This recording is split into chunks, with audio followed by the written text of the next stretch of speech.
job ain't finished. The job ain't finished. Make sure you come ready to go this next week. How about those?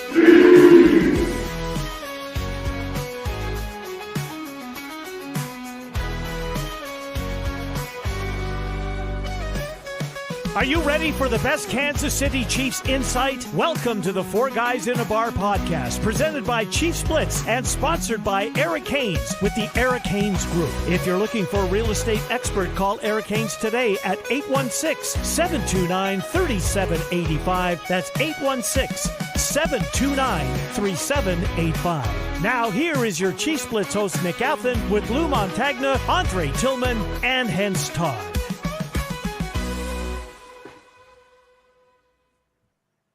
Welcome back to a special edition of Four Guys in a Bar presented by ChiefsBlitz.com. I am your host, Nick Athan, alongside senior member Lou Montagna and the KC Mango down there at the bottom from overseas. Welcome, gents. It's been a great weekend. A lot of great college football yesterday. Big surprise, huge surprise that Alabama didn't get in. But kudos to the committee for not penalizing SMU for having terrible coaching on the last two plays of the game. Thank their former alumnus Dabo Sweeney for that little gift, right? Yeah, exactly. They were the fly in the ointment. Arizona State forks up. Yeah. Both of my daughter's schools into the playoff. Arizona State for masters, Penn State for undergrad, and how about Penn State hanging with Oregon last night? That was a shocking offensive performance by Penn State. It was really good to see them be in a game like that, because you just thought, at least my experience has been, I think a lot of people's experience has been, is they just don't show up in those games. And They were right there. They did lose, which sucks, but hey, they got a home game, State College against SMU. Bring on the ponies. Let's go. That's going to be a great game. That's going to be a lot of fun. And Arizona State getting a bye. Yeah. The Big 12, Nick, come on. The Big 12. And of all the teams, Arizona State was not the one in the preseason that I would have picked. They were picked last. I know they were. They had, I think they at the beginning of the season, 0.5% chance of winning it. They win it. They get a first-round bye. I guess the game is the Fiesta Bowl at Tempe, so we'll see who they have to play. But, that was exciting to watch. Good for them. All right, well, big game tonight. The Kansas City Chiefs will host the Los Angeles/San Diego Chargers in a game that will feature two AFC West combatants. It's a good opportunity for the Chiefs to, come out swinging. We don't know if we're going to have an easy game, as About Time said. No, we're not going to have an easy game. But it's not going to happen. I've given up on that all season. I'm not going down that road anymore. No such thing. Or, you can look at it another way, is they're all easy for the Chiefs because they live in stress. They live in chaos, and it just never goes the way as planned, and they just figure it out. So yeah, most definitely. Hey, before we get rolling, let's mention our three sponsors real quick. You can just rotate that for me, Mango. First up, Mr. Eric Haynes with the Eric Haynes Group. If you're looking for someone who can help you buy or sell a house in the greater Kansas City metropolitan area, give him a call at 816-729-3785. You can email him at esellskc@gmail.com. Proud sponsor of Chief Who? That's correct. Another proud sponsor for my incredible wife, Emily Athan. If you are looking to get a free custom health insurance quote today, give her a call at 913-215-9086, and she'll put that together for you real quick. Open enrollment ends December 15th. So if you want a government option, now's the time. If not, she's got a private option available. Give her a call today at 913-215-9086. Emily. That's right, Emily. And our new sponsor, Resell Electronics. If you're looking to buy or sell consumer electronics anywhere in the Kansas City area, check out their two locations in Independence on Nolan Road and 40 Highway. You can check out their website at resellelectronics.com, and they'll give you all the great things. And if you call them, hey, mention that you are part of the Chiefs Blitz Bowtie Sports family, and you'll get 10% off. So if you say resell, they'll just say, that's pretty cool, gang. Let's go. Yeah, it's pretty cool indeed. Nothing extra for that. No, nothing extra. That's free bonus time. Again, get 10% off at Resell Electronics. We kind of decided to jump on today because there's been a lot of news in the Chiefs kingdom over the last 24 to 48 hours. So obviously, let's start rolling into some of the topics here. First up, breaking news that happened, I believe, Friday. The Chiefs have placed wide receiver Mecole Hardman on IR with a knee injury. Now, we don't know the severity or if it's a meniscus or whatever the situation might be, but it does appear he's going to be out for at least 4 weeks, which means basically he'll have enough time to get ready for the postseason. The Chiefs at this point, if they're the number 1 seed, won't play till the 3rd week of January. So that gives them a lot of time. But, this is a guy who is, obviously Super Bowl hero last season. He plays a lot. He plays a lot on special teams. He's made some big catches in the regular season. And, of course, whenever he plays the San Francisco 49ers, he scores touchdowns. So, it's going to be a big miss. Thoughts? Yeah, I mean, it's a little bit of a surprise in terms of the injury to the point where they're putting him on IR. Maybe they feel like they're in a position of strength, right, at that spot, and they just want to sit him down and make sure that he's ready to rock and roll for the playoffs. Hopefully, that's all it is, and he doesn't have to have the meniscus trim or whatever has to be done. His body type kind of lends itself to these types of, and the fact that he's a punt returner, and kind of fearless at that, as a punt returner, takes some shots. So hopefully, again, it's just a very minor precautionary thing, and one man's setback is another man's opportunity, right there, Mango. That's right, Mango. This is your time to shine. It is indeed. Nico Mafia right here. The king of Let's the Nico Mafia. Let's go. Indeed, yeah. I think from what I've been told, the concern is that it might be his meniscus. They're going to do some more tests this week to try and fully identify what the problem is. But big loss. McCall's been pretty good for us on special teams this year. Yeah. Yep. Yeah. Maybe they put Worthy back there. You never know. Knock on wood. No fumbles. I don't think he hasn't lost any fumbles on returns. So that's always a good thing. It always seems like it's an adventure when he's back there. You never know when he's going to come up and make the catch or let it fall inexplicably. Yeah, but when he does get his hands on it, he can be electric. So. Right. Yeah. Hope it's nothing that's keep him out of the playoffs. Fingers crossed. But as Lou said, one man's loss is another man's gain. So that leads us right into some more news that's come out this week. And what is that, Nick? That news is finally Nico Remigio has been activated to the 53-man roster. This is not an elevation from the practice squad. He is on the 53-man. He'll have a chance to suit up tonight against the Chargers. Listen, we all love this kid and we love his family. He's such a good hard worker. He lit up training camp a year ago and then got into the Saints game in the preseason, tore his ACL, worked his tail off in the offseason, spent all that time with Patrick Mahomes down in Texas, had a relatively good training camp, and then he got into the games and he kind of struggled and he got kind of put in the doghouse. And he didn't make the initial 53-man roster. They were able to get him on the practice squad. And from all accounts, he's been busting his tail, trying to be ready whenever the opportunity arises. They've already given Justin Ross one opportunity. And, now they're going to see what Nico could do. I would assume, he's going to be doing kickoff returns along with the rookie fullback in Carson Steele. But you never know. I mean, he has some skills. He has the ability to get open. He had some really good moments in training camp, I thought, and I had him as a lock for the roster until that Jacksonville game. I was like, maybe he's not ready yet. But, your guys' thoughts on at least Nico getting an opportunity. Go ahead, Mango. I can't wait. Yeah, let's do it. I mean, I couldn't be more happier for the kid. I don't know. It feels like, the crap ton of content we put out the whole summer long about Nico is finally worth it.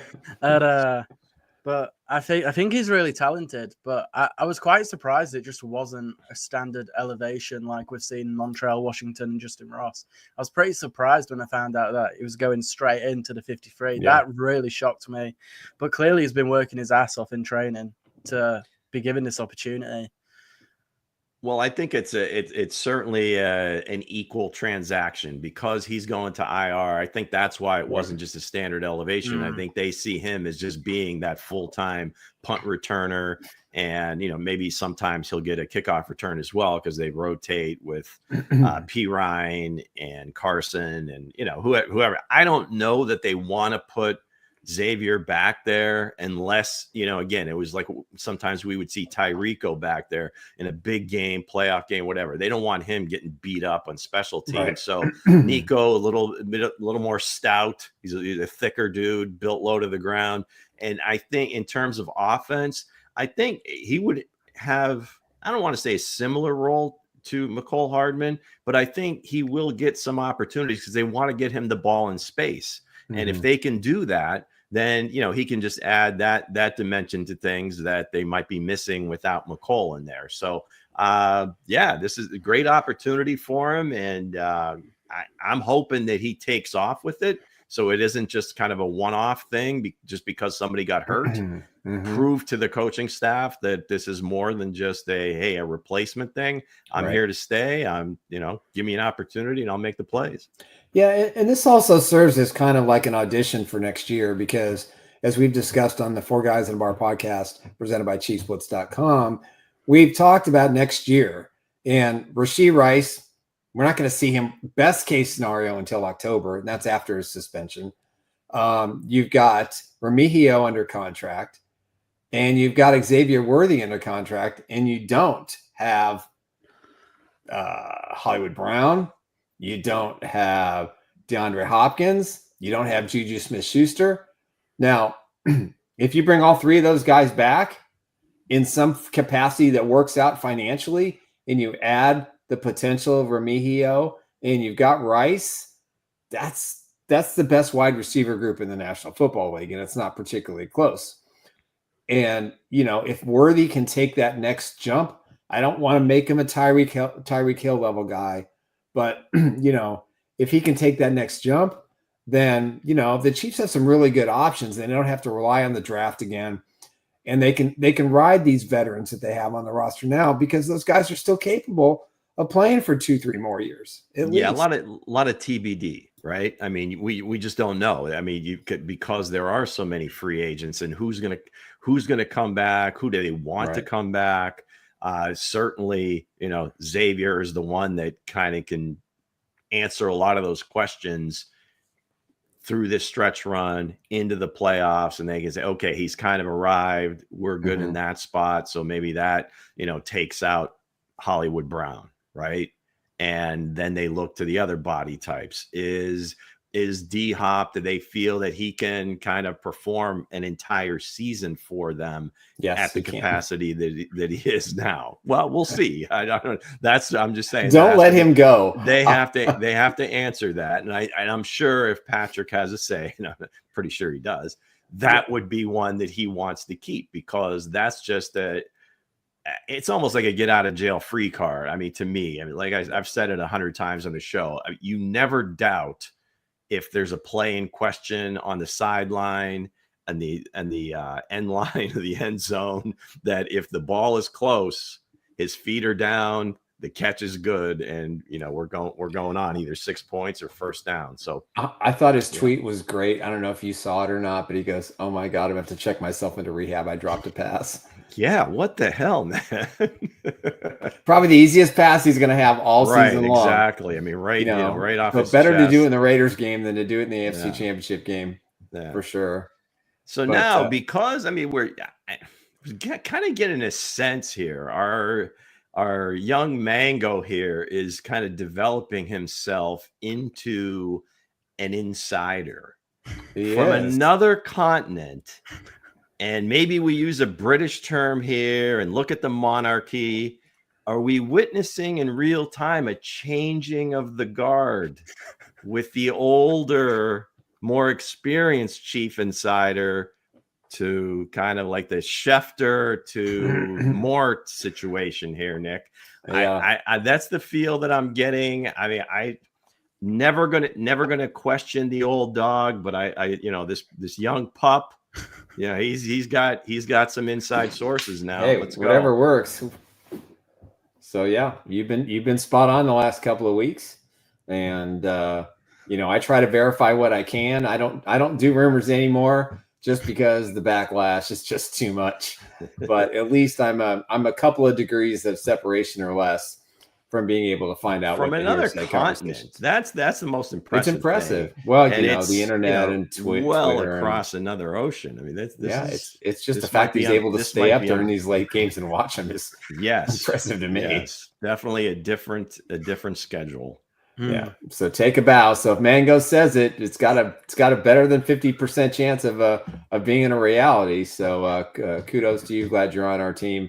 From what I understand, we're actually inside Nico's house. Yeah, is that where we are? I mean, I didn't think you had that transporter working. We have eyes. Yeah. Okay, all good. Ears, all good. Hey, and by the way, we've got a new or somebody I haven't seen the contributing to the side here. The Coach Dre show keeps popping up. Yeah, he's calling. Yeah, he's mouthing off. We appreciate it. The Coach Dre show. You look familiar. I just can't place you with that hat. It's the hat. It doesn't have that winter feel to it. Yeah. But thanks for. Please subscribe. Jump in. JSA 723. Sure, that sounds like a new one. Yeah. Greg Spence has been in before. Nice. About time. Yeah. It's all good. Yeah, we're definitely, like I said, we're doing a little extra version of the Four Guys in a Bar podcast presented by ChiefsBlitz.com. During NFL action, we got a lot of eyeballs. There's a lot of interesting games today. The Jets are showing up today against the Dolphins. The Vikings are giving the Falcons a challenge in the return of Kirk Cousins. The Browns and Steelers is a close game. Even the Raiders Bucks is a close game. So, hey, whatever it takes, right? Last I saw, Carolina was leading Philadelphia as well. They are down 14-10. Okay, it's 10-7. I think either going to the half or close to half. So So some other hanging in. Some other big news tonight. We've been talking about it for 2 weeks since he signed, but definitely we reported it, I believe, Friday morning, and then the national media came out and said everything that we said. But Chiefs will have a new starting left tackle. DJ Humphries will start tonight, giving Patrick Mahomes a new blindside protector. Again, as we all know, the Kingsley Suamataia and the Wanye Morris, who is hurt with a bruised kneecap, which could be a contributing factor to his less than what it takes to protect Patrick Mahomes' level of play. But nonetheless, DJ Humphries took all the number one snaps in practice this week. There was never, if he was able to get through to Friday, he was going to start. So he is the guy going forward. And this is huge. If crossing our fingers as a Chiefs fan, if he can protect Patrick Mahomes' blind side and allow Patrick to have a little bit more time in the pocket, the Chiefs will average 30 points a game. It's just that simple. He makes that much of a potential difference because I think the misses are a result of Mahomes feeling uncomfortable in the pocket, not having the right angle to throw the ball, being forced rushed. And I've said it all along, the number one thing, the two things I want to see going into the playoffs is DJ Humphries locking it down on the left side and Patrick Mahomes and Xavier Worthy having success on the field. Those are two imperative things that have to happen for this offense. Yeah, as far as DJ is concerned, this is almost unprecedented. You've got an 11-1 team, two-time, back-to-back Super Bowl champs. We're in week 14, 15 of the NFL season. I can't count that high. And they don't have the left tackle position solved yet. And they're 11-1. That's my point, is that what are we talking about here? And it's just more a testament of then continuing to find ways to win. There's people out there, conspiracy, refs, luck, somehow they're cheating, whatever it is. But here we are, still 11-1. So speaking to DJ Humphries is that, hopefully, this is it. He settles in. Now, he may not have a great game tonight, but the bar is pretty damn low at this point. So just keep Patrick up. Or, maybe he gets sacked 3 times instead of 5, twice even. Yep. We'll give you that. And not necessarily coming from him, but just a clean game. No untimely penalties. Get lined up right. Make sure you're making some contact with that edge rusher, and it's not just like a weak left-handed tap to the chest. And I think people will start to see, okay, hey, maybe it can look like this. Donovan Smith was able to kind of gut up and get through the end of a season and, Super Bowls. So hopefully it's the same. I think Humphries actually is a better player, more talented than Donovan Smith. So, let's knock on wood. He is able to stay healthy, line up right, don't hold too much. And let's do this. Yeah, I mean, it's raised the bar for a split second. Just give Patrick one more second to throw the ball. That's it. 1,000, 2, 1,000, 3, 1,000. You're winning. That makes all the difference in the world for what Patrick Mahomes has to do in the pocket. A huge difference between getting rid of the ball in 3 seconds versus having to get rid of it in like 2.2.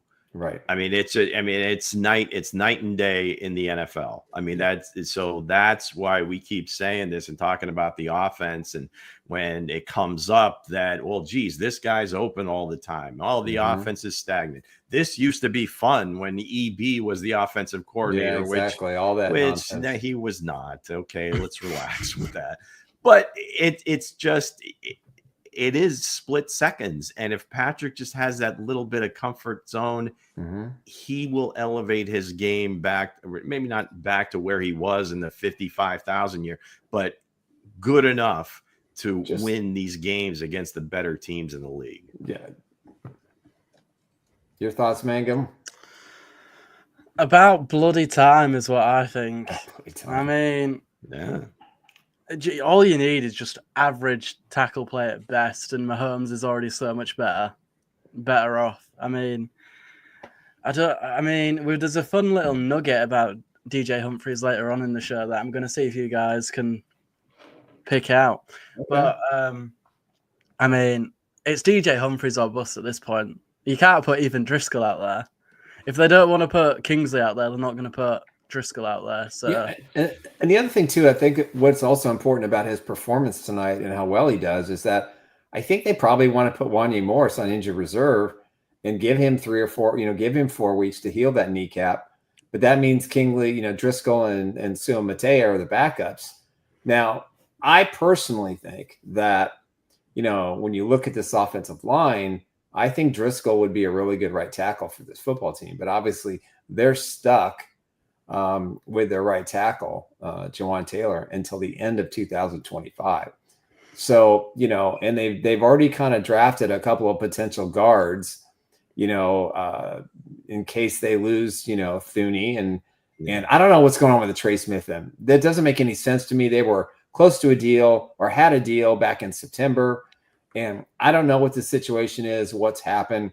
They gave Creed Humphreys a lot of money, and Smith is going to earn somewhere in the same degree of dollars. The price of poker keeps going up, man. It just seemed like everything was there, and they wanted to make it happen. And I don't know what's going on there. I still think they get it done. I still think they get it done. So Hence is chiming in here. 2 old men and 1 young guy. Ha ha ha ha ha. Yeah, more new commenters. This is great. Yeah, this is great having the other guys on. Of course, that's hence Todd and Coach Dre were commenting earlier today. So all good. Yeah, it's pretty, like you said. I mean, it's pretty much DJ or bust right now, and that's just that's just the way it goes. And hopefully, again, he stays healthy and he's able to do his thing. And I don't know if it'll ever reach what the fan base is looking for and how the games look and how they win. Right. But at the end of the day, they win. That's it. That's all that matters. It hasn't been pretty, but okay, 11-1. There's a reason that happens. You don't luck into 11-1. You don't just stumble into 11-1. If they were, So anyway, the whole thing about regressing to the mean in 1-score games, well, it's been, I don't know how many games in a row, and it just hasn't. Or they're I don't know, but 13 yeah, one-win games in a row. Including playoffs, I think it's Right. 14 in a row. Yeah. So I mean, it's just that's insane. That's not an accident. You know, and you know, I was listening to some of the morning shows today, and former New York Jets coach, Rex hates the Chiefs because he can't get a job with the Chiefs, and he can't get a job in the NFL because he's a buffoon, and he just has to throw his shtick out there when it comes to these shows. And Teddy Bruschi, you know, he put it in perspective. What I find really interesting this whole week is every single former New England Patriots commentator has told everybody else to shut the They understand. They were there. They were in those shoes. They get it. And they're like, just shut up. What you're saying doesn't make any sense.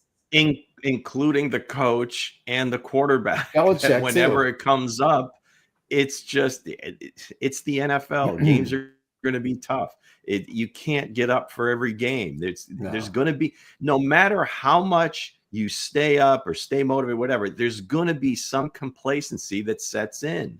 Yeah. Now, even with all that, they're still 11-1. It's just insane. I've never seen anything like it. The biggest thing is that the loss to Buffalo. That's what people point to and say, all right, see, they played a good team. They couldn't, they didn't get the calls, or they weren't able to come back there, not even to make it a 1-score game at the end. So there you go. There's your evidence. That's the way it's going to be. You got no shot here. Go away. Here's the thing about the Buffalo Bills that I think everybody who's a Chiefs fan needs to really focus in on. The Buffalo Bills have played their A-list program. In other words, they're running their offense the same way every week, and the same way they're going to run it in the postseason. There aren't going to be enough variations that's really going to fool anybody. The Chiefs, on the flip side, for whatever reason, Andy Reid's been holding the playbook back, and a lot of that probably has to do with the tackle play. But for the Bills, they've had some luck too. So the Chiefs aren't the only team. There's been a couple of games where they've been bailed out by, an official, or just Josh Allen does something unworldly. That's not luck. That's talent. But their scheme is what it is. It's not going to change. The Chiefs' scheme in the postseason is definitely going to change, especially if you incorporate Hollywood Brown. Pacheco will be, kind of more in rhythm. DeAndre Hopkins will have more time. Travis Kelce will be in playoff form. And a lot of the formations and a lot of the play calling that has been kind of stagnant in the regular season, I think is going to shift. Now, I think some of that might shift tonight against the Chargers. But, for all those people out there in the coast, everything's highlighted because of the Bills loss. And I just don't think that they're going to be able to surprise anybody with anything new, whereas the Chiefs, even the Ravens can. In the postseason. I guess some of the surprise element I think is a small piece of it when you get to the playoffs, but you're not going to fool it's not going to be like all of a sudden we've come out with this entirely new offense or anything like that. I think as far as the Bills are concerned, they've finally figured out how to play best with the team they have, and they just do it better than most teams. Yeah, exactly. And, James Cook, the rookie from Kentucky at running back, they get Dalton Kincaid back. So, they've kind of figured out who they are, and they're playing into it, and the defense is playing better. So, you got to give some credit to McDermott, to Brandon Beane, because he was looking kind of silly there for a while, but they made the right moves. Joe Brady's kind of figured out what they're doing. They're not forcing the ball to any diva wide receivers, right? Yep. Now you can say all you want that they don't have a go-to guy, but eventually in the playoffs it'd probably be Amari Cooper. So they may not do anything differently in the playoffs, Nick, but I think they have just figured out what they do best, and they just execute. They just keep doing it at a really high level. And if the play does break down, they've got the ultimate weapon with the ball in his hands that is very difficult for smaller guys to tackle. If he breaks the line of scrimmage, smaller linebackers, DBs, he's going to run them over. Yeah, well, the Chiefs may be getting some reinforcements in the secondary, and Josh Allen might have to face somebody who he hasn't faced before, at least not in Chiefs uniform, if I remember correctly. But former 2015 third-round pick Steven Nelson will visit the Chiefs on Monday as a potential reunion per Ian Rappaport to bolster the Chiefs secondary. And what I like about this is I think outside of the Bob Sutton system, Steven Nelson has played some pretty good football. He spent a year with the Eagles, or with 2 years with the Steelers, one with the Eagles, and the last couple with the Texans. And I thought he's played pretty well. You don't really see a whole lot of burn highlights when it comes to Steven Nelson as you did in Kansas City. But if they can put him on the outside and trust him, you can put McDuffie in the slot where he's more comfortable. And I think that will make this defense better. And if for some strange, crazy reason, Jalen Watson stops posting on Twitter with the potential of coming back. Watts Island, baby. Yeah, Let's Watts go. Island, who was he was on a pace for a Pro Bowl pick in my view. Thankfully, he's under contract for next year, but still, I think this bodes well. Now, Nelson, I don't think he's played this year, if I'm not mistaken, but I think next to Howard, he was the best option. And of course, they kicked the tires with Howard again, but they ain't paying him $500,000. I mean, he was obviously much younger when he was here, right. And I think where his struggles came was in press man coverage. So hopefully, he obviously stayed in the league this long at that position. Sure, 31. So he's had to have improved some. Now, he didn't cross paths with Spags at to this point. So right. That'll take some ramping up. Maybe they see him, Nick, more as being that slot guy. I don't in my opinion, I don't see them moving Trent. I think he's staying on the outside. Yeah. If they do, Nelson, I don't think they necessarily want him to be that other outside corner. He may have to be.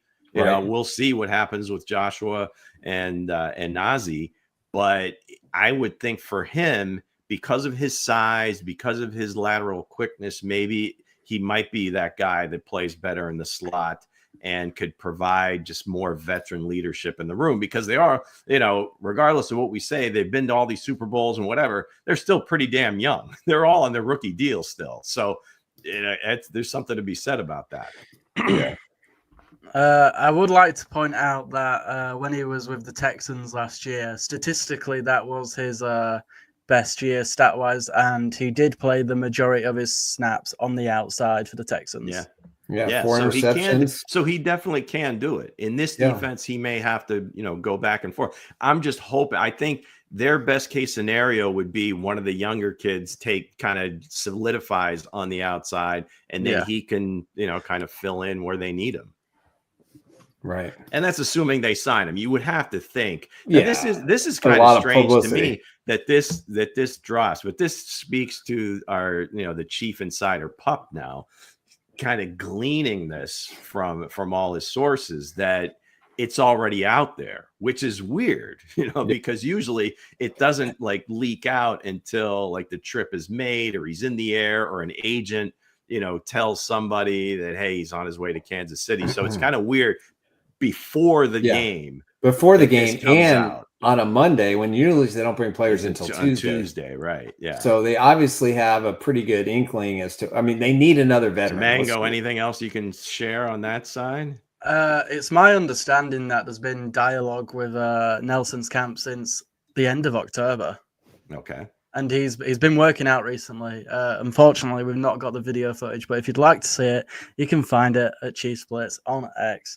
But I think it became quite apparent very quickly that this was, in Brett Veach's mind, the next best option if Howard didn't lower his asking price. Yeah, that makes sense. And Howard, for whatever reason, doesn't want a Super Bowl ring, and I'll tell you, it's fine. If you don't want it, he may have. I think he may have some other things going on in his life. He does. So, I mean, there's some off the field issues that are unresolved. I don't mean want to. But we don't know we don't know everything on this. This is complete conjecture on my part. I don't know what's happening, but it would just seem to me somebody that has played at the level that he has in the past, that if he was ready to play football right now, somebody at that position where everybody needs corners, especially this time of year, that he would be employed.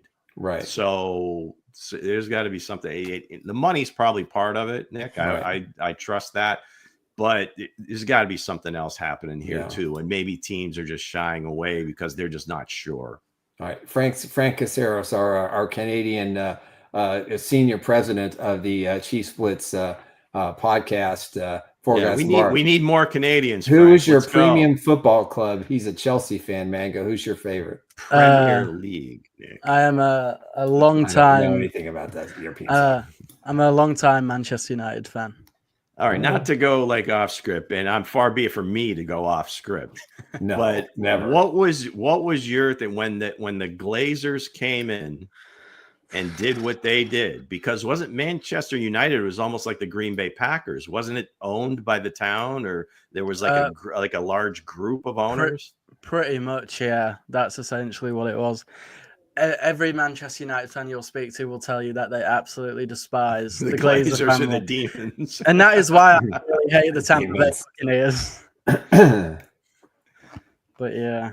Was it just because now it's a single ownership, or is there something to that they've done with the team that everybody's pissed off about? The club's in like so much debt because of the Glaze family, because they always took out of the club instead of putting into the club. The stadium's falling apart. Oops. Old Trafford, right? Yeah. They sold a good percentage of it to a British billionaire who's a United fan, and his team oversee like the sporting side of it now. So the Glazers don't really have all that much control of the club anymore. So we're all very grateful for that. Right. Yeah, because you got Tottenham. They built the brand new stadium. That's where the NFL plays. Correct. They play at Wembley. Old Trafford seems like, I guess what the Chiefs are going through right now. Right. Yeah, it's historic. There's been history has been made on these hallowed grounds, but it is 2024. What are we going to do? Yeah, exactly. They are exploring building a new stadium. So just what they need. A lot of parallels. Yeah. So there's your Premier League update, folks. There you go. That's brought exactly to you by what you all tuned that's in brought to you for. by my incredible wife, Emily Athan. If you need flexible health coverage, call her today at 913-215-9086. Footballer.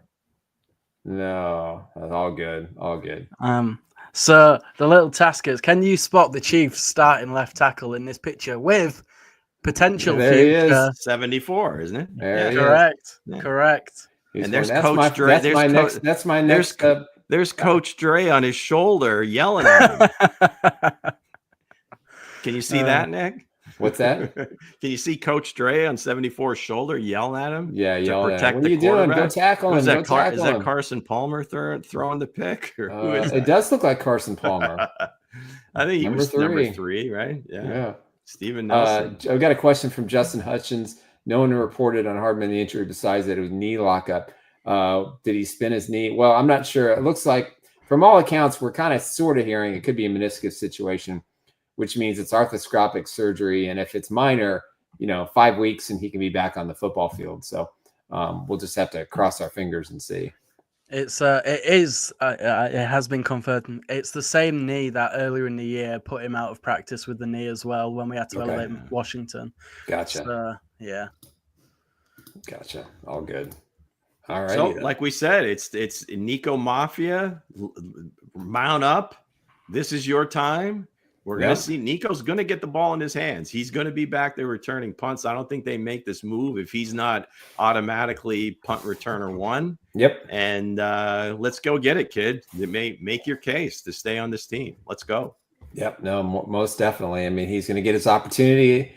He has paid his dues.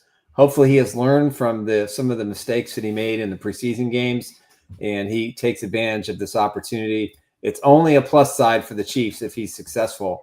And again, you're auditioning for next year too. And you can never have enough talented guys touching the football in the postseason. And so I think today's game is huge, because if the Chiefs win, what happens? They are AFC West champions. Let's go. Yeah. For the 9th year in a row. And that means the streak of 11 by the New England Patriots is in their sights. Is still in their sights. And I think next year that the The AFC West clearly is going to be better. And I think the Chiefs are going to have a very interesting offseason. So let's enjoy this run as long as it lasts. But we might see a 1-year lull in 2025 to get ready for 2026. Damn, Nick. What? Sorry, man. It's kind of how I feel.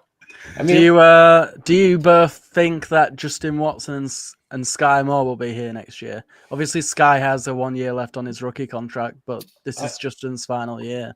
I think if the injury was something that we just didn't know about and was a problem, I mean, because that's a bad area to have an injury if you're an NFL player. Yeah. And that's not something that just pops up in a practice. That's probably something that lingered and just got worse. I think Watson probably not, because he's a glue guy and you want the glue guy, but I think retaining Hopkins and I'm told Juju wants to come back as well, and I would like to see Hollywood, Juju, and Hopkins all come back next year, and so that would put those two guys on the shelf. Then you got Ramit. Then you got whatever you get out of Nico is maybe a 6'6" wide receiver, and who knows what they're going to draft. They're going to draft a wide receiver at some point.